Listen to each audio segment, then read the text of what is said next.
మహిమ కలుగును గాక. మరి నాకు ఈ అవకాశం ఇచ్చినటువంటి దేవాది దేవునికి మొదటిగా వందనాలు తెలియజేస్తా ఉన్నాను.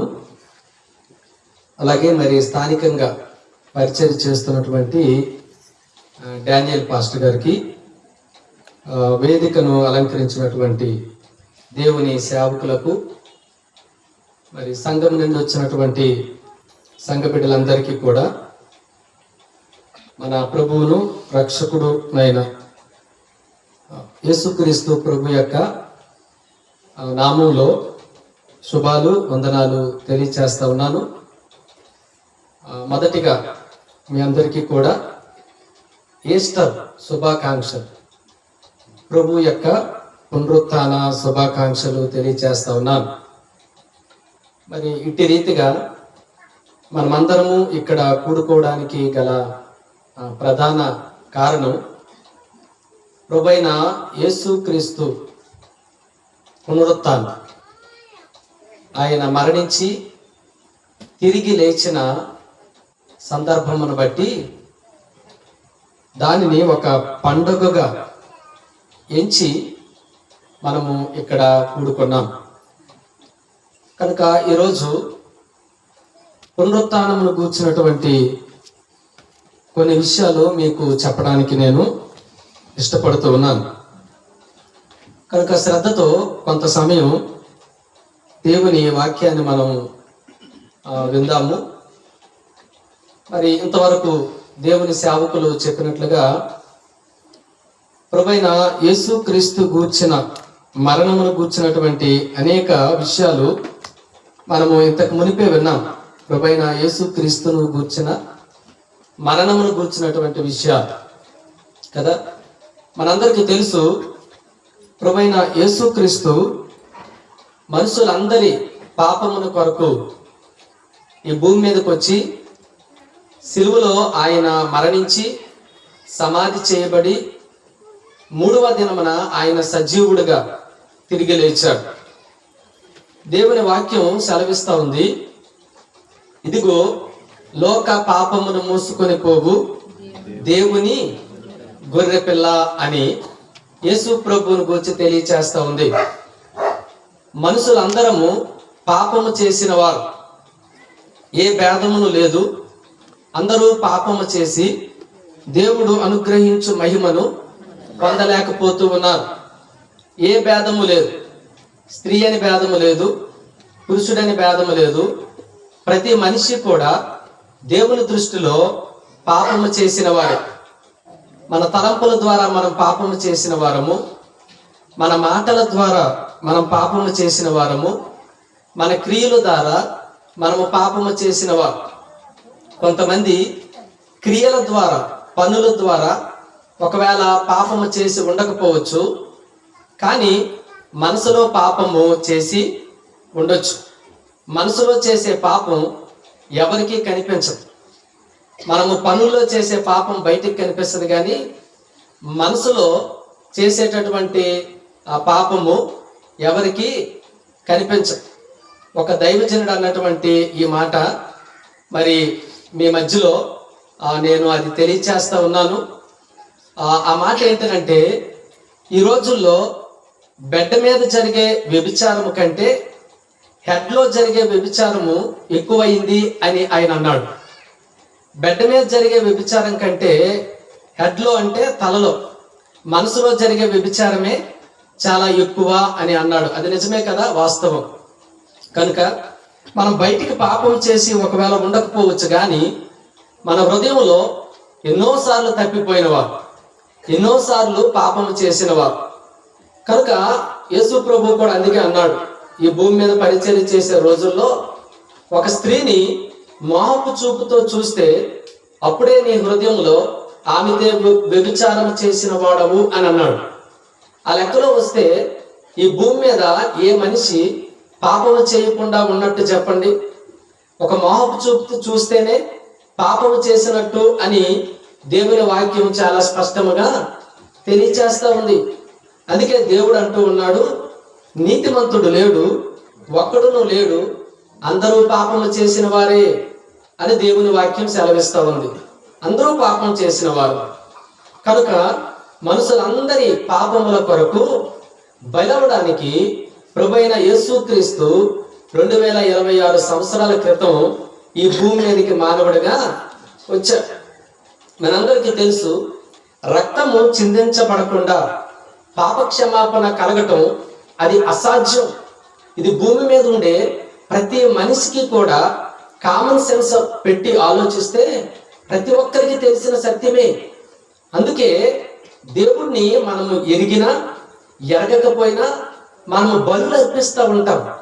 ఒక కోడినో, ఒక గొర్రెనో, ఒక మేకనో మనం ఎందుకు బలిస్తాము అని అంటే, నేను పాపం చేశాను, ఓ దేవుడా, నా పాపానికి బదులుగా ఈ పశువుని నీకు బలిస్తా ఉన్నాను, అది చిందించిన రక్తమును బట్టి ఓ దేవుడా నా పాపాన్ని క్షమించు అని చెప్పి దాన్ని మనం అర్పిస్తూ ఉంటాం. కొన్నిసార్లు ఆ సత్యము తెలియకుండానే అర్పిస్తాము.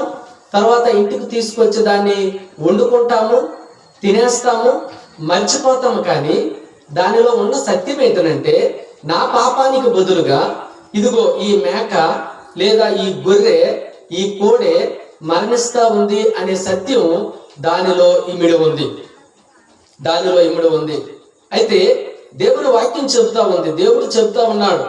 ఏమని చెబుతా ఉన్నాడు అని అంటే, ఎడ్ల రక్తము గాని, కోడెల రక్తము గాని, మేకల రక్తము గాని మనుషులు పాపములు తీసివేయుట అసాధ్యము అని దేవుడు చెప్తా ఉన్నాడు. ఎడ్ల రక్తము, కోడెల రక్తము మానవుల యొక్క పాపము అవి తీయలేవు. మరి మనిషి పాపం ఎలా పోతుంది అని అంటే, మనిషి పాపం పోవడానికి ఒకే ఒక మార్గం, అది ప్రభువైన యేసుక్రీస్తు. కారణం, పరిశుద్ధ దేవుడు మానవులందరి కొరకు రక్తము చిందిస్తేనే తప్ప మనిషి యొక్క పాపాలు పోవటం అనేది అసాధ్యం. అందుకే యేసు ప్రభు మానవుడిగా ఈ భూమి మీదకి వచ్చి ఆయన సిలువలో మన కొరకు మరణించి సమాధి చేయబడి ఆయన 3వ దినాన్న మృత్యుంజయుడిగా మరణాన్ని జయించి తిరిగి లేచాడు. కనుక ఇప్పటి వరకు నేను యేసు ప్రభు యొక్క మరణం ఎందుకు అన్నది నేను చెప్పాను. అయితే ఇక్కడ ఒక విషయం మనం గమనించాలి. యేసు ప్రభు యొక్క మరణం మన పాపముల కొరకు ఎంత ప్రాముఖ్యమో, యేసు ప్రభు యొక్క పునరుత్థానం కూడా అంతే ప్రాముఖ్యం. యేసు ప్రభు యొక్క మరణం మన పాపముల నిమిత్తం ఎంత ప్రాముఖ్యమో, ఆయన పునరుత్థానం కూడా అంతే ప్రాముఖ్యం. కనుక యేసు ప్రభు యొక్క పునరుత్థానం వలన ఏమి కలుగుతా ఉంది అనేది మీకు చెప్పడానికి ఈ ఈస్టర్ దినమున నేను ఇష్టపడతా ఉన్నాను. యేసు ప్రభు యొక్క పునరుత్థానం ఏంటి మనకి రుజువు చేస్తా ఉంది, యేసు ప్రభు యొక్క పునరుత్థానం మనకి ఏమి రుజువు చేస్తా ఉంది అనేది కొన్ని విషయాలు చెప్పి నేను ముగించడానికి ఇష్టపడతా ఉన్నాను. సరే, అందులో మొదటిది యేసు ప్రభు యొక్క పునరుత్థానం అది ఆయన యొక్క దైవత్వాన్ని రుజువు చేస్తా ఉంది. యేసు ప్రభు యొక్క పునరుత్థానం ఆయన దేవుడు అనేది మనకి తెలియచేస్తా ఉంది. ఒకవేళ యేసు ప్రభు దేవుడు కాకపోతే, ఆయన కూడా మనిషే ఒకవేళ అయితే, ఆయన అందరిలాగా చనిపోయి ఆయన కూడా సమాధుల్లోనే ఉండాలి. ఈరోజు మనుషులమైన మనం ఎంతో మంది చనిపోతూ ఉన్నాము, మన సమాధులు అలాగే ఉంటున్నాయి, ఆ సమాధుల్లో మన దేహం కూడా అలాగే ఉంటుంది. కానీ యేసు ప్రభు దగ్గర ఒక గొప్ప విచిత్రం ఏంటంటే, ఈ రోజుకి యెరూషలేములో ఆయన సమాధి ఖాళీగానే ఉంది. దేవునికి స్తోత్రం. యెరూషలేములో అందరి సమాధులు మూయబడి ఉన్నాయి, కానీ యేసుక్రీస్తు ప్రభు యొక్క సమాధి మాత్రం ఖాళీగా ఉంది. కారణం ఏంటంటే, ఆయన మరణాన్ని జయించి 3వ దినాన్న ఆయన తిరిగి లేచాడు కాబట్టి ఆయన సమాధి ఇప్పుడు ఖాళీగా ఉంది. కనుక వినండి, యేసు ప్రభు ఒక్కడే మరణాన్ని జయించి ఆయన తిరిగి లేచినవాడు. కాబట్టి పునరుత్థానం అది మనకి ఏమి రుజువు పరుస్తూ ఉందనంటే, యేసు ప్రభు దేవుడు అనేది రుజువు చేస్తా ఉంది. రోమీయులకు రాసిన పత్రిక 1వ అధ్యాయంలో ఒక మాట ఇలాగ రాయబడి ఉంది. రోమీయులకు రాసిన పత్రిక 1వ అధ్యాయం మనం తెలుద్దాము. ఆ 1వ అధ్యాయంలో నేను ఆ మాట మీకు చదువుతాను. మొదటి అధ్యాయం 7వ వచనంలో చివరిలో మనం చూసినట్లయితే, యేసుక్రీస్తు శరీరమును బట్టి దావీదు సంతానముగాను మృతులలో నుండి పునరుత్థానుడైనందున పరిశుద్ధమైన ఆత్మను బట్టి దేవుని కుమారుడుగాను ప్రభావముతో నిరూపింపబడెను అనే మాట మనం చూస్తూ ఉన్నాం. కనుక వినండి, శరీరమును బట్టి అయితే ఆయన దావీదు సంతానంగా ఆయన పిలువబడితే, నిరూపించబడితే, ఆయన ఆత్మను బట్టి, పరిశుద్ధమైన ఆత్మను బట్టి ఆయన దేవుని కుమారుడుగా, దేవునిగా ఆయన నిరూపించబడ్డాడు. ఆయన దేవుడు కాబట్టే, ఆయన పరిశుద్ధుడు కాబట్టే, ఆయన పాపము లేనివాడు కాబట్టే ఆయన మరణాన్ని జయించి ఆయన తిరిగి లేవగలిగినాడు, తిరిగి లేచాడు. ఒకవేళ యేసు ప్రభువు కూడా మనలాంటి మనిషి అయితే ఆయన సమాధిలోనే ఉండేవాడు. ఈ సత్యం మనం గుర్తించాలి. యేసు ప్రభు గురించి హెబ్రీయులకు రాసినటువంటి ఆ పత్రికలో కూడా ఒక మాట రాయబడింది, చాలా మంచి మాట. యేసు ప్రభు గురించి 7వ అధ్యాయం 26వ వచనం మనం చూస్తే, పవిత్రుడును నిర్దోషియు నిష్కల్మషుడును పాపులలో చేరక ప్రత్యేకముగా ఉన్నవాడు. దేవునికి స్తోత్రం. ఆయన పవిత్రుడు, ఆయన నిర్దోషి, ఏ దోషము చేయనివాడు, అతడు నిష్కల్మషుడు, ఏ కల్మషము లేనివాడు, పాపులలో చేరక. ఆయన పాపులలో చేరక. ఆ మాట అర్థం ఏంటంటే, యేసు ప్రభు ఈ భూమి మీద 33.5 సంవత్సరాలు ఆయన బ్రతికినప్పుడు మనతోనే భోజనం చేశాడు, మనతోనే పానం చేశాడు, మనలాంటి వారితోనే స్నేహం చేశాడు. కానీ ఆయన మన పాపాల్లో పాలిభాగస్తుడు మాత్రము కాలేదు. ఆయన మనతోనే ఉన్నాడు, కానీ మన పాపాల్లో ఆయన పాలిభాగస్తుడు కాలేదు. ఇది మనకు అర్థం కావాలనంటే, సముద్రంలో పెరిగేటటువంటి చేపని మనం తీసి అది సముద్రపు నీరే తాగుతుంది. సముద్రపు నీరు ఉప్పుగా ఉంటుంది, మనకి తెలుసు. ఆ సముద్రపు చేపను మనం తీసి దాని ముక్కని, ఆ పచ్చి ముక్కని తీసి మనం నోట్లో పెడితే అది ఉప్పుగా ఉంటుందా, చప్పగా ఉంటుందా? చప్పగా ఉంటుంది. అది ఆ ఉప్పు సారము దానికి అంటదు. అలాగే యేసు ప్రభు ఈ పాపలోకంలో ఆయన జీవించిన, పాపులమైన మనతో స్నేహం చేసిన, ఆయన మన పాపాన్ని అయితే ఆయన తనకు అంటించుకోక ఆయన పరిశుద్ధంగా పవిత్రంగా బ్రతికినవాడు. కనుక వినండి, యేసు ప్రభు యొక్క పునరుత్థానం మనకు రుజువు చేసేది ఆయన దేవుడు అనేది మనకు రుజువు చేస్తూ ఉంది. ఆయనే దేవుడు అనేది రుజువు చేస్తూ ఉంది. భూమి మీద బ్రతికినప్పుడు యేసు ప్రభు చేసినటువంటి కార్యాలు కూడా ఆయన దైవత్వాన్ని రుజువు చేస్తాయి. చనిపోయినటువంటి నాయీరు అనేటటువంటి ఒక అధికారి యొక్క కుమార్తెను బ్రతికించాడు ఆయన. విధవరాలు కుమారుడు చనిపోతే ఆ కుమారుడిని బ్రతికించాడు ఆయన. లాజరు అనేటటువంటి వ్యక్తి చనిపోయి 4 దినాలైతే లాజరు బయటికి రా అని పిలవగానే ఆయన బయటకు వచ్చేసినాడు. ఆయన కార్యాలు కూడా ఆయనే దేవుడు అనేది రుజువుపరుస్తూ ఉంది. ఆయనే దేవుడు అని రుజువుపరుస్తూ ఉంది. కనుక వినండి, యేసు ప్రభు యొక్క పునరుత్థానం ఆయన్ని దేవుడుగా రుజువుపరిస్తే, మరి ఆ ప్రభువుని నీవు దేవుడిగా అంగీకరించావా అనేది ఒక ప్రశ్న. అది ఆలోచన చేద్దాం. రెండో విషయం, పునరుత్థానం మనకి ఏమి రుజువు పరుస్తూ ఉంది అని అంటే, రెండో విషయం, యేసు ప్రభు మనకు ప్రతిగా ఆయన చేసిన బలియాగాన్ని దేవుడు అంగీకరించాడు అనేది రుజువుపరుస్తూ ఉంది. ఈ మాట గుర్తించండి. యేసు ప్రభు ఇంతకు ముందు నేను చెప్పినట్లుగా ఆయన మన పాపాల కొరకే సిలువలో బలి అయినాడు, మన పాపాల కొరకే సిలువలో రక్తం కార్చాడు. మరి ఆయన చేసినటువంటి బలియాగాన్ని తండ్రి అయిన దేవుడు అంగీకరించాడనడానికి రుజువేంటి? తండ్రి అయిన దేవుడు అంగీకరించాడనడానికి రుజువేంటి చెప్పండి? తండ్రి అయిన దేవుడు పరిశుద్ధుడు. ఈ మాట జాగ్రత్త వినండి. ఇక్కడ దేవుని బిడ్డలు చాలా మంది ఉన్నాము. దేవుడు పరిశుద్ధుడు. ఆయన ఎంత పరిశుద్ధుడు అని అంటే, ఆయన గురించి లేవ్యాకాండంలో రాయబడింది, ఆయనకి ఏ అర్పణైనా అర్పిస్తే అది నిర్దోషమైందై ఉండాలి, అది పరిశుద్ధమైందై ఉండాలి. పాత నిబంధన గ్రంథంలో గొర్రె గాని, మేక గాని, కోడె గాని, దూడ గాని ఏది అర్పించినా కూడా దానికి ఎటువంటి పుండ్లు గాని, ఎటువంటి కురుపులు గాని, ఎటువంటి అనారోగ్యం గాని ఉంటే అది దేవునికి అర్పించడానికి తగదది, దేవుడు అంగీకరించడు. అది కనుక వినండి, దేవుడు పరిశుద్ధుడు, ఆయన కల్పించే అర్పణ కూడా అది పరిశుద్ధమైనదై ఉండాలి. కనుక యేసుక్రీస్తు ప్రభు పునరుత్థానం మనకేమి నేర్పిస్తా ఉందనంటే, మన కొరకు బలి అయిన యేసు ప్రభు ఆయన పరిశుద్ధుడు, నెంబర్ 1. రెండోది ఏంటంటే, ఆయన మన పక్షాన తండ్రి అయిన దేవుడికి బలి అయినాడు. ఆ బలి యాగాన్ని తండ్రి అయిన దేవుడు అంగీకరించాడు. దేవునికి స్తోత్రం. మన పక్షాన ఆయన చేసిన బలియాగాన్ని దేవుడు అంగీకరించాడు అనడానికి రుజువు ఏంటంటే పునరుత్థానం అనేది మనం మర్చిపోకూడదు. రోమిలికి రాసిన పత్రిక, ఈ మాట చూడండి, రోమిలికి రాసిన పత్రిక 4వ అధ్యాయం, రోమిలికి రాసిన పత్రిక 4వ అధ్యాయం 25వ వచనం ఎవరైనా చదవండి. ఆయన మన అపరాధముల నిమిత్తము అప్పగింపబడి మనము నీతిమంతులముగా తీర్చబడుటకై లేపబడెను. కనుక జాగ్రత్తగా వినండి, యేసుక్రీస్తు ప్రభు మన అపరాధాల నిమిత్తము అప్పగింపబడి, ఆయనైతే ఏ పాపము చేయలేదు, ఆయనలో అయితే ఏ దోషము లేదు, ఆయన నీతిమంతుడు, ఆయన పరిశుద్ధుడు, ఆయన భూమి మీద బ్రతికినప్పుడే నాలో పాపం ఉన్నదని మీలో ఎవడు స్థాపించును అని ఛాలెంజ్ గా మాట్లాడినవాడు.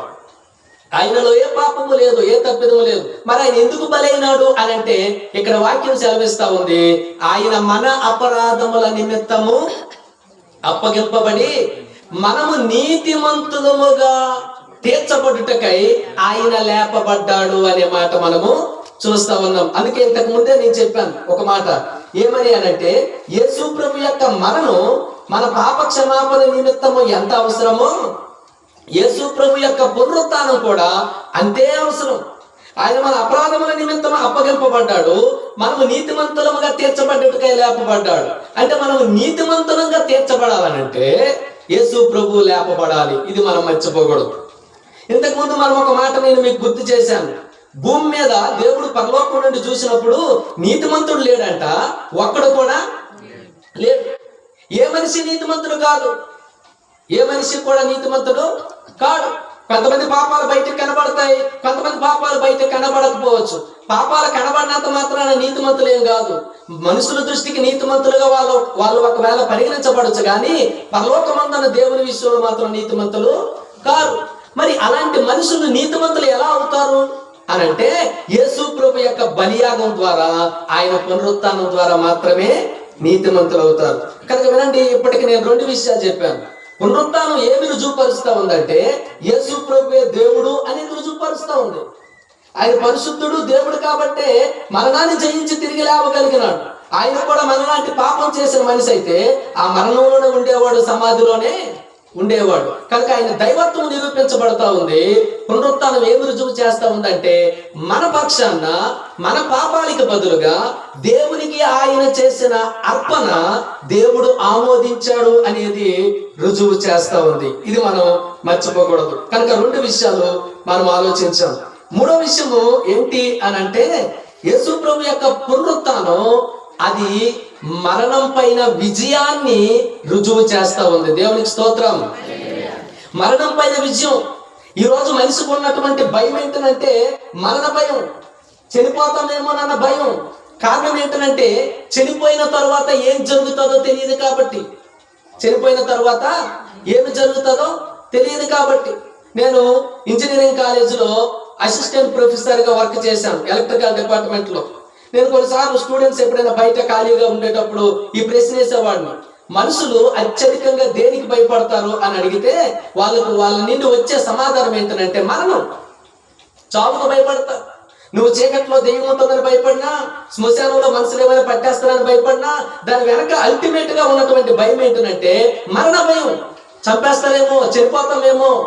కారణం ఏంటంటే చనిపోయిన తర్వాత ఏమవుతుందో ఏముందో మనుషులకి తెలియదు కాబట్టి భయం. కాబట్టి యేసు ప్రభు యొక్క పునరుత్థానం మనకిచ్చే భరోసా ఏంటంటే మరణం పైన విజయం అనే భరోసాని ఇచ్చాడు. దేవునికి స్తోత్రం. అందుకే ఇందాక సేవకులు కూడా గుర్తు చేశారు. 1 కొరింథీ పత్రిక 10వ అధ్యాయంలో ఆ మాట ఉంటది, ఓ మరణమా నీ ముల్లెక్కడా, ఓ మరణమా నీ విజయము ఎక్కడా. ఇక మరణానికి విజయం లేదు. యేసు ప్రభు మరణించి తిరిగి లేవక మునుపు మరణానికి ఒకవేళ విజయం ఉండొచ్చేమో, కానీ యేసు ప్రభు మనందరి పాపముల కొరకు మరణించి తిరిగి లేచిన తర్వాత ఇక ఆయన బిడ్డలమైన మన పైన మరణం యొక్క విజయం ఏమీ లేదు. కనుక మూడవ సంగతి మరణం పైన విజయాన్ని మనకి నిరూపిస్తా ఉంది. నాలుగవ విషయం మనం చూద్దాం. నాలుగవ విషయం ఏంటంటే భవిష్యత్తు పునరుత్థానం రుజువు చేస్తా ఉంది యేసు ప్రభు యొక్క పునరుత్థానం. ఈ మాట కొంచెం అర్థం చేసుకోండి. యేసు ప్రభు పునరుత్థానం ఏమి రుజువు చేస్తా ఉందనంటే, ఇక్కడ ఉన్నటువంటి ప్రతి మనిషి కూడా ఒకరోజు తిరిగి లేస్తాడు అనేది రుజువు చేస్తా ఉంది. యేసు ప్రభు యొక్క పునరుత్థానం ఎందుకు అనంటే, ఆయన కూడా దేవుడై ఉండి మనలాంటి మానవ దేహాన్ని ధరించే భూమి మీదకి వచ్చాడు కాబట్టి ఆయన తిరిగి లేచాడనంటే ఒకరోజు మనుషులమైన మనం కూడా తిరిగి లేస్తాము అనేది రుజువు చేస్తా ఉంది. ఒకరోజు ఇక్కడ ఉండే మనుషులందరూ కూడా తిరిగి లేస్తారు. ఎలాగ మనం చెప్పగలము అనంటే, ఆయన 100% మానవుడుగా, ఒకవైపు ఆయన 100% దేవుడు, మరొక వైపు 100% మానవుడిగా ఆయన తిరిగి లేచినాడు కాబట్టి మరి మనుషులమైన మనం ఎందుకు తిరిగి లేవము? మనం కూడా ఒకరోజు తిరిగి లేస్తాం. మీ అందరికీ అర్థమయ్యేటట్టుగా నేను ఒక ఉదాహరణ చెప్తాను. మనం అందరము ఇంచుమించుగా ఇక్కడ ఉండే వాళ్ళం రైతు కుటుంబాల నుండి వచ్చిన వారమే. రైతు కుటుంబాల నుండి వచ్చినటువంటి మనం ఒక పుట్టెడో లేకపోతే కొన్ని వరి గింజలో గోధుమ గింజలో మనము పొలమునకు తీసుకొని పోయి మనం ఏం చేస్తాం చెప్పండి? అక్కడ చల్లుతాం. అక్కడ చల్లినప్పుడు ఆ ఒక్క గింజ, ఆ ఒక్క గోధుమ గింజ అయినా ఒక వరి గింజ అయినా అది భూమిలో పడి, అది భూమిలో కుళ్ళిపోయి, అది భూమిలో చచ్చిపోయి చిన్న మొలకొచ్చి తర్వాత అది ఒక చెట్టులాగా అయిపోయి ఒక గింజ 100 గింజలుగా మారిపోతుంది. అవునా కదా? అవునా? మనం జనరల్ గా ఇళ్లలో సాంబార్ చేసుకునేటప్పుడు, రసం చేసుకున్నప్పుడు చింతపండుని పిండేసి ఆ రసం తీసేసి ఆ పిక్కల్ని ఏం చేస్తాం చెప్పండి? బయట పడేస్తాం. పడేసినప్పుడు మీరు ఎప్పుడైనా అబ్జర్వ్ చేయండి, ఆ చింత పిక్క అది భూమిలో పడి ఏమవుతుంది? 2 బద్దలుగా అయ్యి ఆ భూమిలో కుళ్ళిపోయి ఆ భూమిలో చచ్చిపోయి అది మొక్కొచ్చి మహావృక్షం అయిపోతుంది. అవునా? అందులో ఉండే సత్యం ఏంటంటే, ఒక గింజ ఎలాగైతే చచ్చిపోతే బతుకుతుందో మరి మానవుడు కూడా చనిపోతే బ్రతుకుతాడు. ఈ మాటలు నేను మీకు చూపిస్తాను చూడండి వాక్యంలో నుంచి. కొరింథీయులకు రాసిన మొదటి పత్రిక 15వ అధ్యాయం. కొరింథీయులకు రాసిన మొదటి పత్రిక 15వ అధ్యాయం మనం చదువుదాం. ఈ మాట 35వ వచనం చదవండి. కొరింథీయులకు రాసిన మొదటి పత్రిక. అయితే మృతులు ఎలాగూ లేతురు, వారి ఎట్టి శరీరముతో ఒత్తురని ఒకడు అడుగును, ఓ అవివేకి, నీవు విత్తినది చచ్చితేనే గాని బ్రతికింపబడదు కదా. నీవు విత్తిన దానిని చూడగా అది గోధుమ గింజ అయినను సరే, మరి ఏ గింజ అయినను సరే ఒట్టి గింజగానే విత్తుచున్నావు కానీ పుట్టబోవు శరీరమును విత్తుటలేదు. ఈ మాటలు జాగ్రత్తగా వినండి. ఇక్కడ అంటున్నాడు అపోస్తలుడైన పౌలు కొరింథీ సంఘంలో, జాగ్రత్తగా వినాలని మనం చేస్తా ఉన్నాను. కొరింథీ అనేటటువంటి సంఘానికి అపోస్తలుడైనటువంటి పౌలు అనేటటువంటి దైవ సేవకుడు ఈ పత్రిక రాస్తా ఉన్నాడు.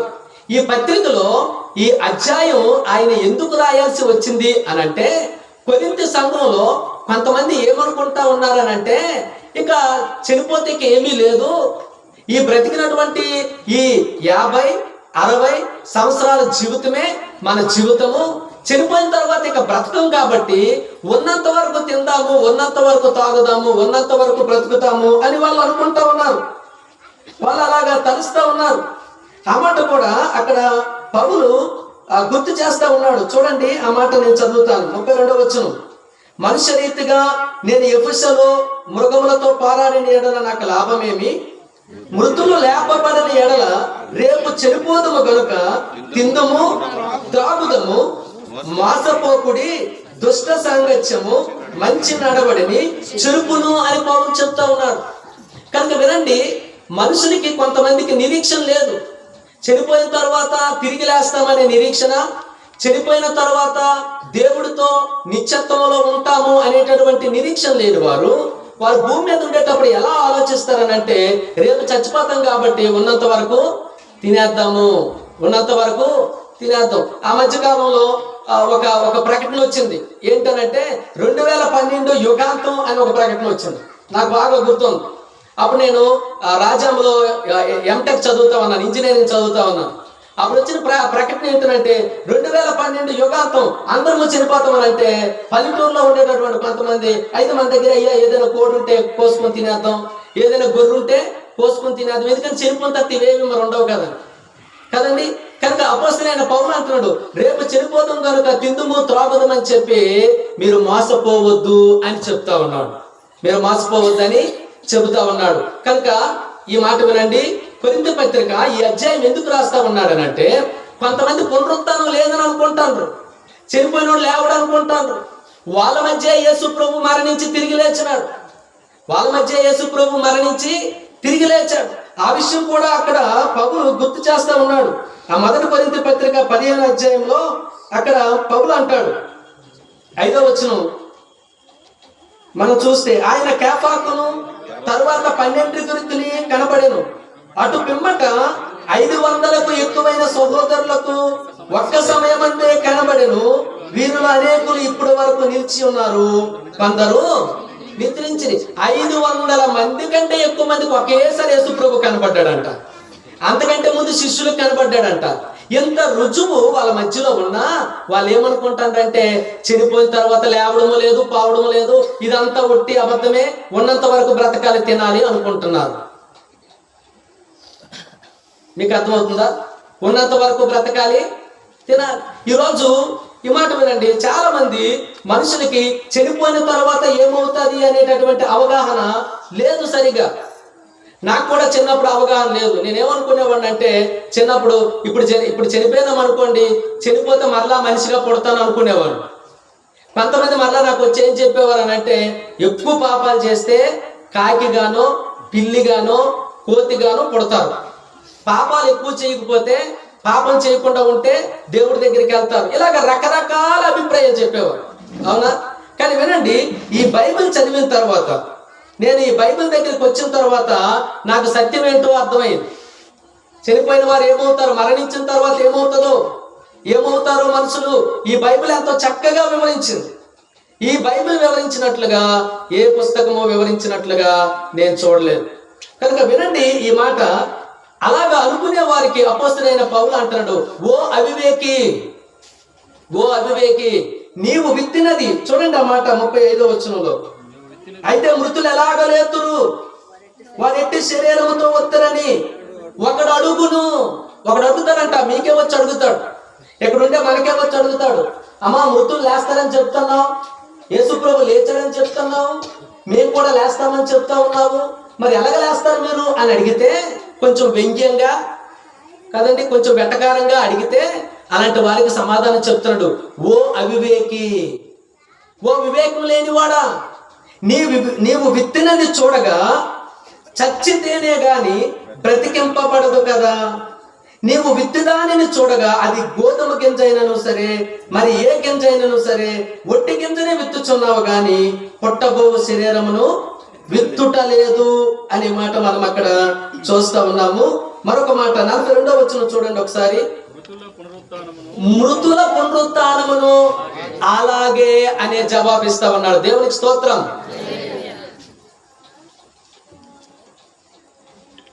మృతుల పునరుత్థానం కూడా అలాగే. ఒక గింజ అయితే చచ్చిపోయి బ్రతుకుతా ఉందో, చచ్చిపోయిన మృతులు కూడా అలాగే చచ్చి ఒకరోజు బ్రతుకుతారు. దేవునికి స్తోత్రం. మరి ఎప్పుడు బ్రతుకుతారండి మీరు అడగవచ్చు. ఎప్పుడు బ్రతుకుతారనంటే, ఆ యేసు ప్రభు ఒకరోజు 2వ రాకడలో ఈ భూమి మీదకి రాబోతా ఉన్నాడు. ఆయన వచ్చినప్పుడు ఆయన వారు ఆయనతో పాటు బ్రతుకుతారు. ఇది మనందరికీ తెలుసు కదండి, ఇది మనందరికీ తెలుసు. అదే కొరింథీ పత్రిక 10వ అధ్యాయంలో మీరు చూసినట్లయితే, అదే కొరింథీ పత్రిక 15వ అధ్యాయం మనం చూస్తే 20వ వచనంలో రాయబడి ఉంది, ఇప్పుడైతే నిద్రించిన వారిలో ప్రథమ ఫలముగా క్రీస్తు మృతులలో నుండి లేపబడి ఉన్నాడు. మనుషుని ద్వారా మరణము వచ్చెను గనుక మనుషుల ద్వారానే మృతుల పునరుత్థానము కలిగెను. ఆదామునందు అందరూ ఎలాగ మృతి పొందుచున్నారో అలాగుననే క్రీస్తునందు అందరూ బ్రతికింపబడుదురు. దేవునికి స్తోత్రం.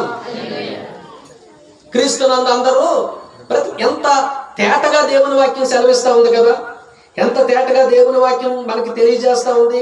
ఆదామునందు అందరూ ఎలాగ మృతి పొందుచున్నారో, ఆదాము చేసిన పాపం బట్టి భూమి మీద ఉన్నటువంటి మనుషులందరి మీదకి మరణం అనే శాపం వచ్చింది, మరణం అనే తీర్పు వచ్చింది. ఒక ఆదాము చేసిన పాపం బట్టి. ఇట్లుండగా ఒక మనుషుని ద్వారా పాపము ద్వారా మరణమును లోకములో ఎలాగూ ప్రవేశించును, అలాగునని మనుషులందరూ పాపము చేసినందున మరణం అందరికీ సంప్రాప్తమైంది. మనుషులందరికీ పాపం వచ్చింది, మనుషులందరికీ మరణం వచ్చింది. అయితే యేసు ప్రభు ద్వారా ఏమొచ్చిందనంటే పాప విమోచన వచ్చింది, యేసు ప్రభు ద్వారా పునరుత్థానం వచ్చింది. దేవునికి స్తోత్రం. అందుకే ఈస్టర్ మనకి పండగ. ఈస్టర్ ఎందుకు పండగ అంటే యేసు ప్రభు తిరిగి లేవడం మాత్రమే కాదు, ఒకరోజు నీవు నేను చనిపోయినా మన సమాధిలో నుంచి మనల్ని తిరిగి లేపి ఆయనతో పాటు పరలోకానికి తీసుకెళ్తాడు. ప్రభు నామానికి మహిమ కలుగును గాక. చూడండి 23వ వచనంలో ఏముంది? ప్రతి వాడును తన వరుసలోనే బ్రతికింపబడును. ప్రథమ ఫలము క్రీస్తు, తరువాత క్రీస్తు వచ్చినప్పుడు ఆయన వారు బ్రతికింపబడుదురు అనే మాట. ఎవరు వారు బ్రతికింపబడతారు చెప్పండి? ఆయన వారు, యేసుక్రీస్తు వారు. ఎవరైతే భూమి మీద దేవుడిచ్చిన ఆయుష్ కాలంలో యేసుక్రీస్తు ప్రభు రక్షకుడని, ఎడ్ల రక్తము, కోడెల రక్తము, మేకల రక్తము, మోగ జీవుల రక్తము నా పాపాలు తీయలేవని, ఆ పరిశుద్ధుడైన ఆ దేవుని రక్తం, యేసు ప్రభు రక్తం మాత్రమే నా పాపాలు కడిగి నన్ను పరిశుద్ధునిగా చేయగలదని ఎవరైతే నమ్మి యేసు ప్రభు మీద నమ్మకం ఉంచుతారో వాళ్ళు లేపబడతారు. ఇక్కడున్న మనం అందరం యేసు ప్రభు మీద విశ్వాసం ఉంచిన వాళ్ళు ఒకరోజు మనం లేపబడతామని దేవుని వాక్యము సెలవిస్తా ఉంది. కనుక ఈ మాట వినండి, పునరుత్థానం మనకి ఏమి రుజువు చేస్తా ఉందంటే యేసు ప్రభు ఎలాగైతే తిరిగి లేచినాడో మరణాన్ని జయించి, ఒకరోజు మనల్ని కూడా అలాగా తిరిగి లేపుతాడు. సింపుల్ గా ఒక మాట నేను మీకు చూపిస్తాను. ఇదే కొరింథీయులకు రాసిన మొదటి పత్రిక మనం చూసినట్లయితే 6వ అధ్యాయం జాగ్రత్తగా చూడండి. మొదటి కొరింథీ పత్రిక 6వ అధ్యాయం 14వ వచనం చదవండి. మొదటి కొరింథీ పత్రిక 6వ అధ్యాయం. దేవుడు ప్రభువును లేపెను, మనలను కూడా తన శక్తి వలన లేపును. దేవునికి స్తోత్రం. దేవుడు ప్రభువుని లేపెను, తండ్రి అయిన దేవుడు ప్రభువుని లేపెను, ఆయన తన శక్తి చేత మనల్ని కూడా ఏం చేస్తారట, ఒకరోజు లేపుతాడు అనేటటువంటి మాట. ఆయన లేపుతాడు అనే మాట. లేస్తాం ఒక రోజు, మనం ఒక రోజు లేస్తాము. యేసు ప్రభుతో పాటు మనము ఎక్కడికి వెళ్తామంటే పరలోకానికి వెళ్తాం. ఈ నిరీక్షణ దేవుడు మనకి ఇచ్చాడు. అదే మాట్లాడతాడు యోహాను సువార్త 14వ అధ్యాయంలో కూడా ప్రభు మాట్లాడతాడు. మొదటి వచనం నుంచి, మీ హృదయాన్ని కలవరపడనివ్వకండి, దేవుని యందు విశ్వాసం ఉంచుతున్నారు, నా యందు కూడా విశ్వాసం ఉంచండి. ఇదిగో మీకు స్థలము సిద్ధపరచడానికి నేను మీకంటే ముందు పరలోకానికి వెళ్తున్నాను. నేను స్థలము సిద్ధపరిచిన ఎడల నేను మరలా వచ్చి మిమ్మల్ని కూడా నాతో పాటు అక్కడికి తీసుకొని వెళ్తాను. దేవునికి స్తోత్రం. ఎంత గొప్ప నిరీక్షణ అండి. ఈ గొప్ప నిరీక్షణ ఎలా వచ్చిందనంటే యేసు ప్రభు యొక్క పునరుత్థానమును బట్టే. ఆ ప్రభు యొక్క పునరుత్థానమును బట్టే. మనందరికీ తెలుసు, తెస్సలోనికలకు రాసిన మొదటి పత్రిక 4వ అధ్యాయంలో కూడా నిద్రించుచున్న వారిని గురించి మీరు నిద్రించు వారిని గురించి దుఃఖపడకుండా నిమిత్తం, నిద్రించుచున్న వారిని గురించి మీకు తెలియకుండా నాకు ఇష్టము లేదు. యేసు మృతి పొంది తిరిగి లేచనని ఎలాగైతే నమ్ముతా ఉన్నామో అదే ప్రకారము యేసునందు నిద్రించిన వారిని దేవుడు ఆయనతో కూడా వెంట పెట్టుకొని వస్తాడు. దేవునికి స్తోత్రం. కనుక మనకున్న నిరీక్షణ, మనకున్నటువంటి ఆశ ఏంటంటే ఒకరోజు మనం కూడా తిరిగి లేస్తాం. ఈ నిరీక్షణ ఎవరిని బట్టి వచ్చిందంటే యేసు ప్రభువుని బట్టి వచ్చింది. ఈ నిరీక్షణ మనలో ఎలాగ బలపడిందంటే ఆయన పునరుత్థానం బట్టి బలపడింది. కనుక 4 విషయాలు చూసాం. యేసు ప్రభు యొక్క పునరుత్థానం ఆయన దైవత్వాన్ని నిరూపిస్తూ ఉంది. యేసు ప్రభు యొక్క పునరుత్థానం మన పక్షాన ఆయన చేసిన బలిని తండ్రి అంగీకరించాడు అనేది రుజువుపరుస్తూ ఉంది. యేసు ప్రభు యొక్క పునరుత్థానం మరణం పైన విజయాన్ని అది రుజువుపరుస్తూ ఉంది. యేసు ప్రభు యొక్క పునరుత్థానం ఒకరోజు మనం కూడా పునరుత్థానం చెందుతామని రుజువుపరుస్తూ ఉంది. మనం కూడా ఒకరోజు తిరిగి లేస్తామని రుజువుపరుస్తూ ఉంది. చివరి విషయం నేను చెప్పి ముగిస్తాను. యేసు ప్రభు యొక్క పునరుత్థానం ఇంకేమి రుజువుపరుస్తూ ఉందనంటే మానవులందరికీ ఒకరోజు తీర్పు ఉందని రుజువుపరుస్తూ ఉంది.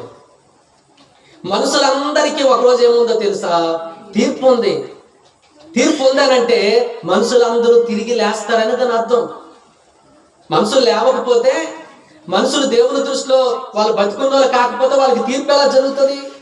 కాబట్టి వినండి, పునరుత్థానం మనుషులకు తీర్పు ఉందని రుజువుపరుస్తూ ఉంది. ఆ మాటలు నేను కొన్ని మీకు చూపిస్తాను, చూడండి. అపోస్తల కార్యాలు 17వ అధ్యాయం, అపోస్తల కార్యాల గ్రంథం మనం 17వ అధ్యాయం మనం చూస్తే అక్కడ కొన్ని మాటలు మనం చూద్దాం. చూడండి, 30వ వచనం నుంచి చూద్దాం. అజ్ఞాన కాలములను దేవుడు చూచి చూడనట్లుగా ఉండెను. ఇప్పుడైతే అంతటను అందరూ మారు మనసు పొందవలనని మనుషులకు ఆజ్ఞాపించుచున్నాడు. జాగ్రత్తగా మాట వినండి. ఎందుకనగా ఆ అజ్ఞాన కాలములను దేవుడు చూచి చూడనట్టుగా ఉన్నాడంట. అమ్మ, ఈ మాట జాగ్రత్త వినండి. ఒకప్పుడు మనం దేవుణ్ణి తెలుసుకోలేకపోయినాం, అప్పుడు అజ్ఞాన కాలంలో ఉన్నాం. మీకు అర్థమవుతుందండి? దేవుడు మనకి గాలిని ఇస్తా ఉన్నాడు, దేవుడు మనకి నీరుని ఇస్తా ఉన్నాడు, దేవుడు మనకి ఆహారం ఇస్తా ఉన్నాడు. ఇన్నిచ్చినా కూడా ఆ దేవుడిని మనం తెలుసుకోలేకపోయినాం, ఆ దేవుడు ఎవరో ఎరగలేకపోయినాం. ఆ దేవుణ్ణి తెలుసుకోమని ఎవరైనా మనకి చెబితే మనం ధృవీకరించాం. కానీ ఆ దేవుని యొక్క ఆశ ఏంటంటే ఆయన ఎవరో నువ్వు నేను తెలుసుకుంటామని ఆయన ఆశపడ్డాడు. ఎందుకైనా ఆయనకి అలాంటి ఆశ ఉండటం న్యాయమా కాదనంటే న్యాయమే. ఎందుకు న్యాయం అని అంటే నీకు గాలినిచ్చాడు, నీకు నీరునిచ్చాడు, నీకు చక్కటి అవయవాలు ఇచ్చాడు, నీకు భోజనం ఇస్తా ఉన్నాడు. ఎవరైనా ఒకరి మేడెక్కి ఒక గ్లాసుడు నీరు మన మీద జల్లేస్తే ఎవరు పడేశారని పైకి చూస్తాం కదా. మరి అలాంటిది పంటకాలంలో చక్కటి వర్షాలు నీకు ఇస్తున్నాడు, చక్కటి పంటలు నీకు ఇస్తున్నాడు. ఇన్ని ఇచ్చినా కూడా దేవుణ్ణి మనము తెలుసుకోలేకపోతున్నాం. తెలుసుకోవాలనే ఆశ కూడా మనకి ఉండటం లేదు చాలాసార్లు. అందుకే అక్కడ ఉంది 17వ అధ్యాయం 26వ వచనంలో, ఆయన ఒకరి నుండి ప్రతి జాతి మనుషుల్ని సృష్టించి వారు ఒకవేళ దేవునిని తడుములాడి కనుగొందురేమో అని తన్ను వెదుకు నిమిత్తము నిర్ణయ కాలమును వారి నివాస స్థలము యొక్క పొలిమేరలను ఏర్పరిచెను. ఆయన మనలో ఎవరికి దూరముగా ఉండువాడు కాడు. ఎవరికి దూరంగా ఉండేవాడు కాదు దేవుడు. ఆయన నీకు దగ్గరగా రావాలనుకుంటున్నాడు. ఆయన నీకు సమస్తం ఇస్తా ఉన్నాడు. నువ్వేమో అంటే మనమేమో చీకట్లో అగ్గిపెట్టికి ఎలాగైతే తడువులాడతామో, క్యాండిల్కి ఎలాగైతే తడువులాడతామో, ఆ అదృశ్యుడైనటువంటి ఆ దేవుని కూడా మనం తడువులాడి కనుక్కుంటామని ఆయన ఆశపడతా ఉన్నాడు. మనం మాత్రం ఆ దేవుడు ఎవరో నాకు తెలియాల్సిన అవసరం లేదని బ్రతుకుతా ఉన్నాం.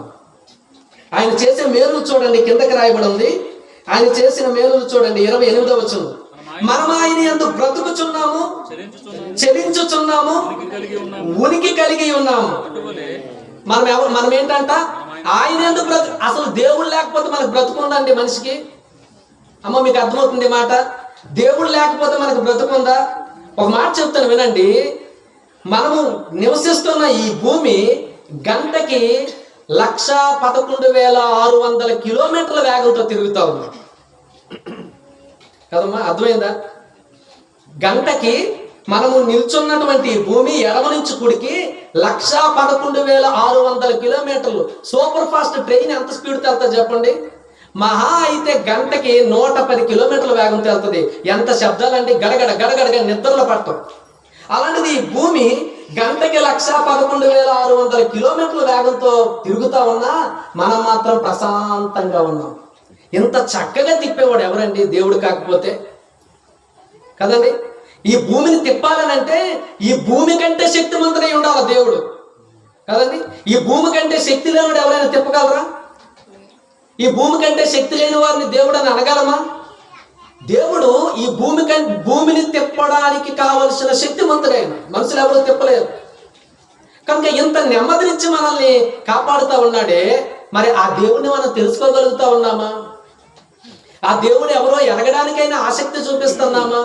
ఆయనైతే ఒకరి నుండి ప్రతి జాతి మనుషులు సృష్టించి ఒకవేళ ఈ మనుషులు నా మేలులు పొంది నా మేలులు అనుభవించి తడువులాడి నన్ను కనుక్కుంటారేమని ఆయన ఆశపడుతూ ఉంటే మనము ఆ దేవుని తెలుసుకోకుండానే బ్రతుకుతా ఉన్నాం. అది దేవుని బాధ. అందుకే దేవుడు అంటున్నాడు, ఆ అజ్ఞాన కాలములను 30వ వచనం, ఆ అజ్ఞాన కాలములను దేవుడు చూచి చూడనట్టుగా ఉండెను. ఇప్పుడైతే అంతటను అందరూ మారు మనసు పొందవలనని మనుషులకి ఆజ్ఞాపించుతూ ఉన్నాడు. మనుషులకి ఆజ్ఞాపిస్తా ఉన్నాడు, మారు మనసు పొందండి, మీ మనసు మార్చుకొని నిజ దేవుడినైనా నా వైపుకి తిరగండి, మేలు చేసేవాడు నేను. మీకు అర్థమవుతుందండి? రోజు చాక్లెట్ ఇచ్చి, రోజు భోజనం ఇచ్చి, ట్యూషన్ ఫీజులు కట్టి, స్కూల్ ఫీజులు కట్టి, అన్నీ కట్టి మన పిల్లల మీద కడతా ఉంటే వాడు పక్కింటోడి దగ్గరికి ఎవరి దగ్గరికి వెళ్ళి డాడీ డాడీ అని అన్నారు అనుకోండి, మనకి ఎలాగుంటుంది బాధ? అవునా కదండి? దేవుడు కూడా అంతే కదా. దేవుని బాధలో న్యాయం ఉంది. మనుషులందరినీ సృష్టించి అన్నీ మనకి ఇస్తా ఉంటే ఆ దేవుడు ఎవరో మనం ఎరగలేకపోతా ఉంటే ఆయనకి ఎంత బాధ. కనుక మారు మనసు పొందమంటున్నాడు. మనసు మార్చుకొని దేవుడినైనా నా వైపుకి తిరగండి ఆయన చెప్తా ఉన్నాడు. తర్వాత మాట మనం చదువుదాం. ఎందుకు మారు మనసు పొందమంటున్నాడు అంటే, ఎందుకనగా తాను నియమించిన మనుష్యుని చేత, ప్రభువైన యేసుక్రీస్తు చేత, తాను నియమించిన మనుషుని చేత అంటే యేసు ప్రభు చేత నీతిని అనుసరించి భూలోకమునకు తీర్పు తీర్చబోయే ఒక దినమును నిర్ణయించి ఉన్నాడు. మృతులలో నుండి ఆయనను లేపినందున దీని నమ్ముటకు అందరికి ఆధారము కలుగు చేసి ఉన్నాడు. దేవునికి స్తోత్రం. యేసు ప్రభు మృతుల్లో నుండి లేవటం ఏంటి ఆధారం అని అంటే, ఆయన ఎలాగైతే తిరిగి లేచినాడో మనుషులందరినీ దేవుడు ఒక రోజు తిరిగి లేపబోతా ఉన్నాడు. లేపి ఏం చేయబోతా ఉన్నాడు అని అంటే, అందరికీ కూడా సింహాసనం మీద కూర్చొని తీర్పు తీర్చబోతా ఉన్నాడు. దేని బట్టి తీర్పు తీరుస్తాడంటే, ఆయన నీతిమంతుడైన దేవుడు, ఆయన పరిశుద్ధుడైన దేవుడు కాబట్టి నీతిని బట్టి ఆయన తీర్పు తీరుస్తాడు. అందరూ లేస్తారు, అందరికీ తీర్పు ఉంది. కనుక వినండి, ఈ మాట గుర్తించండి. యేసు ప్రభు యొక్క పునరుత్థానం మనకి అది ఏమి రుజువుపరుస్తా ఉందంటే, ఒకరోజు మనుషులందరికీ తీర్పు ఉందని రుజువుపరుస్తా ఉంది. భయపడదాం, దేవునికి మారు మనసు పొందుదాం, మనసు మార్చుకుందాం, మన పాప జీవితాన్ని విడిచిపెడదాం, ఆయన వైపుకి తిరుగుదాం. ఆయన క్షమించే దేవుడు, ఆయన ప్రేమించే దేవుడు, ఆయన నీకు సమీపంగా ఉండే దేవుడు. ఆయన నీలోకి రావాలనుకుంటున్నాడు, నీతో ఉండాలనుకుంటున్నాడు, నిన్ను బాగు చేయాలనుకుంటున్నాడు, ఈ లోకంలో శాంతిని, సమాధానాన్ని, నెమ్మదిని ఇవ్వాలనుకుంటున్నాడు. చనిపోతే తనతో పాటు పరలోకానికి తీసుకుని వెళ్ళాలనుకుంటున్నాడు. దేవునికి స్తోత్రం. అంత ప్రేమ కలిగిన దేవుడు ఎవరు ఉంటారు చెప్పండి? యేసు ప్రయాసపడి భారము మోసుకొనిచున్న సమస్త జనులారా నా యొద్దకు రండి, నేను మీకు విశ్రాంతిని ఇస్తానంటున్నాడు. నేను మీకు విశ్రాంతి ఇస్తాను రండి అంటున్నాడు. మీ పాప భారాన్ని తొలగిస్తాను రండి అంటున్నాడు. మీరు మరణిస్తే పరలోకానికి తీసుకెళ్తాను రండి అంటున్నాడు. ఆ ప్రభు యొక్క మాటను మనం విందాం. చివరిగా ఈ మాట చెప్పి నేను ముగిస్తాను. చూడండి, తీర్పు ఉంది అనడానికి యోహాను సువార్త ఈ మాట చెప్పి నేను ముగించేస్తాను నా వాక్యాన్ని. యోహాను సువార్త మనం చూసినట్లయితే 5వ అధ్యాయం, యోహాను సువార్త 5వ అధ్యాయం 27, 28, 29 చదువుకుందాం. మరియు ఆయన మనుష్య కుమారుడు కనుక తీర్పు తీర్చుటకు తండ్రి అధికారం అనుగ్రహించను. దేవునికి స్తోత్రం. ఇంతకు ముందే చెప్పాను, యేసు ప్రభు 100% దేవుడు, ఆయన అదే సమయంలో 100% మనిషి. మనుషులు చేసిన పాపానికి ఒకరోజు ఆయన దేవుడై ఉండి మనిషిగానే తీర్పు తీరుస్తాడు. అందుకే అక్కడ మాట ఉంది, ఆయన మనుష్య కుమారుడు కనుక తీర్పు తీర్చుటకు తండ్రి సర్వాధికారం అనుగ్రహించను. దీనికి ఆశ్చర్యపడొద్దు. మనందరితో చెప్తా ఉన్నాడు, అమ్మ ఆశ్చర్యపడకండి, తీర్పు లేదని అనుకోకండి, చనిపోతే ఏమీ లేదని అనుకోకండి, దీనికి ఆశ్చర్యపడకండి. ఒక కాలం వచ్చుచున్నది, ఆ కాలమున సమాధులలో ఉన్న వారందరూ ఆయన శబ్దము విని, దేవునికి స్తోత్రం, లాజరు బయటికి రా అన్నాడు. ఆ శబ్దం వినగానే లాజరు కట్టబడిన బొడ్డలతోని అప్పుడు చనిపోయిన 4 దినాలు అయిపోయి పరిగెత్తుకుని బయటకు వచ్చేసాడు. ఆయన శబ్దం అంత శక్తివంతమైనది. ఒకరోజు ఆయన శబ్దం విని ఆ తర్వాత మాట, మేలు చేసిన వారు జీవ పునరుత్థానమునకును, కీడు చేసిన వారు తీర్పు పునరుత్థానమునకును బయటికి వచ్చెదరు. దేవునికి స్తోత్రం. బయటికి వస్తారు. ఇప్పుడు ఎవరు రావాలండి, భయపడద్దు. శ్మశానాల దగ్గరికి వెళ్ళి అక్కడేమో పలానా అప్పారావు, పలానా పాలయ్య అక్కడ నుండి నన్ను ఏదో చేసేస్తున్నాను అనుకోకండి. అక్కడ ఎవరు లేరు. ఇప్పుడు వాళ్ళు ఎప్పుడు అందులోకి వస్తారని అంటే యేసు ప్రభు యొక్క రాకడలోనే వస్తారు. అంతవరకు అందులో శవాలు ఎముకలే ఉంటాయి, అవి మనల్ని ఏం చెయ్యవు. బైబిల్ తెలిసిన తర్వాత నాకు అది అర్థమైంది కదండి. యేసు ప్రభు ఎందుకు అన్నాడు, మీరు నా శిష్యులైతే సత్యమును గ్రహించెదరు, సత్యం మిమ్మల్ని ఏం చేస్తుంది, స్వతంత్రులుగా చేస్తుంది. ఒకప్పుడు శ్మశానం అంటే నాకు విపరీతమైన భయం. ఈరోజు ఏ భయం లేదు, ఎందుకంటే అక్కడ ఎవరు లేరు. మీకు అర్థమైందండి. మనుషులు చనిపోతే ఉంటే ప్రభువుని నమ్మి చనిపోతే పరదేశంలో ఉంటారు, ప్రభువుని నమ్మక చనిపోతే పాతాళంలో ఉంటారు ఆత్మలు. ఇక్కడ మరి ఏముంటాయి అని అంటే ఎముకలు ఉంటాయి, సమాధులు ఉంటాయి, అంతే. కనుక ఎవరికి భయపడాల్సిన పని లేదు. కానీ యేసు ప్రభు యొక్క రెండవ రాకడలో మేలు చేసిన వారు జీవ పునరుత్థానానికి వస్తారు, కీడు చేసిన వారు తీర్పు పునరుత్థానానికి వస్తారు. ఆ రోజు తీర్పు జరుగుతుంది. ఆ తీర్పు జరగక మునిపే మన పాపాల విషయంలో మనం పశ్చాత్తాపడాలి, మనం మారు మనసు పొందాలి. అతిక్రమంలో దాచిపెట్టువాడు వర్ధిల్లడు, ఒప్పుకొని విడిచిపెట్టువాడు కనికరం పొందుతాడు. ఎప్పటికైనా మించిపోయింది లేదు.